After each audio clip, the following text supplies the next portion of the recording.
Vamos direto ao ponto, a internet mudou o mundo. Mas e as leis? Como julgar um crime que não respeita fronteiras físicas? Bom, a nossa análise de hoje vai destrinchar as diretrizes do Superior Tribunal de Justiça do Brasil, mais especificamente a edição 280 de Jurisprudência em Teses, focada exatamente nisso, crimes digitais. Vamos entender como os tribunais brasileiros estão colocando ordem nesse verdadeiro faroeste virtual.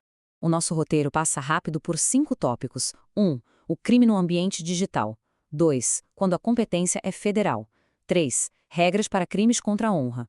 4. E se a origem for desconhecida? E por fim, o tópico 5. Múltiplos infratores na internet. Ponto 1. O crime no ambiente digital. Vamos preparar o terreno para essa discussão.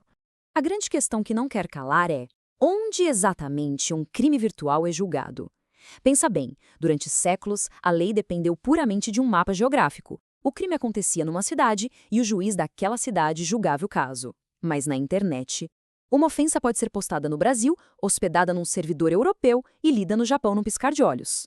É um quebra-cabeça e tanto para o direito moderno definir quem tem o poder, ou melhor, a competência jurídica para julgar o ato.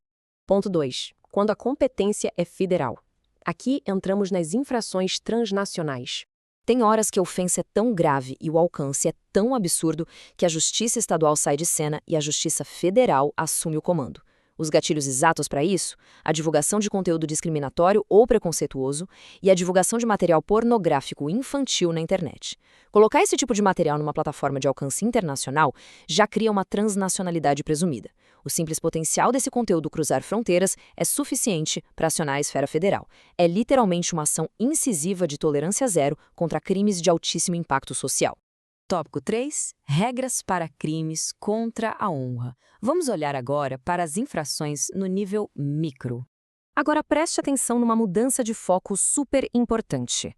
Aquele bate-boca ou ofensa contra a honra de um particular numa rede como o X ou o Facebook não vai parar na mesa de um juiz federal por passe de mágica. Mesmo que a rede social seja uma gigante global, uma briga pessoal continua sendo uma questão da justiça local por padrão. A plataforma ser internacional por si só não muda nada. Para virar um caso federal, a ofensa precisaria carregar outros elementos transnacionais bem mais complexos. E é aqui que a coisa fica fascinante. A justiça olha para a ofensa online de 2 jeitos. Foi no privado ou foi no público? Se foi uma mensagem direta, a famosa DM, a competência é fixada exatamente onde a vítima abriu e leu a mensagem. Foi ali que o estrago emocional aconteceu, certo? Mas, se a postagem foi pública, aberta para todo mundo ver, a regra vira de cabeça para baixo. O julgamento vai acontecer no local exato de onde o agressor publicou a ofensa. É um detalhe super técnico, mas que muda completamente o estado onde o processo vai correr. Quarta parte. E se a origem for desconhecida? Como a justiça navega nessas zonas cinzentas? A gente sabe que a internet é o cenário perfeito para o anonimato. Então, o STJ criou uma rede de segurança brilhante. Se a origem de uma calúnia ou difamação for um mistério, o processo vai para o domicílio do réu. Mas e se for o caos total? O site é hospedado no exterior, ninguém sabe onde a ofensa se consumou e o endereço do autor é desconhecido. Aí usa-se a regra da prevenção. Basicamente, o primeiro juiz que tomar conhecimento formal do caso e der um andamento prático, atrai o processo para ele. Essa regra garante que ninguém sai impune só porque usou um servidor oculto do outro lado do mundo. Chegamos ao nosso ponto 5, múltiplos infratores na internet. É aqui que lidamos com os linchamentos virtuais. Sabe aquele efeito manada, com a multidão digital atacando os comentários de um post?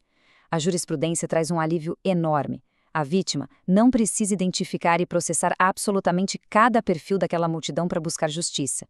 Processar só alguns dos ofensores identificáveis não viola o princípio da indivisibilidade da ação penal privada.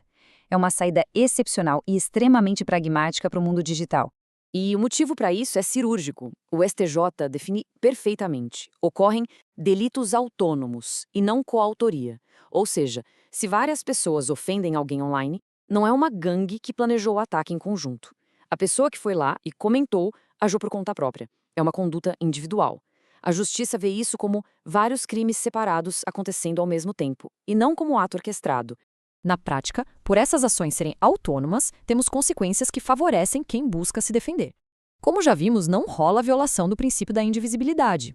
E mais importante ainda, focar em responsabilizar só 2 ou 3 infratores pontuais não significa que a vítima perdoou o resto da multidão. A ausência de ação contra todos não é uma renúncia tácita. O sistema foi inteligentemente desenhado para não penalizar quem sofre ataques em massa de anônimos. E para fechar essa nossa imersão de hoje, fica no ar uma pergunta provocativa. Como as leis tradicionais vão continuar se adaptando num espaço onde as fronteiras simplesmente deixaram de existir? O que desvendamos hoje sobre as diretrizes do STJ é só a ponta do iceberg. A internet avança num ritmo frenético, mas a lógica do direito penal está construindo trilhos super firmes para não deixar a impunidade reinar. Agradecemos demais pela companhia de todos que acompanharam essa análise das fundações da justiça digital. Até um próximo mergulho.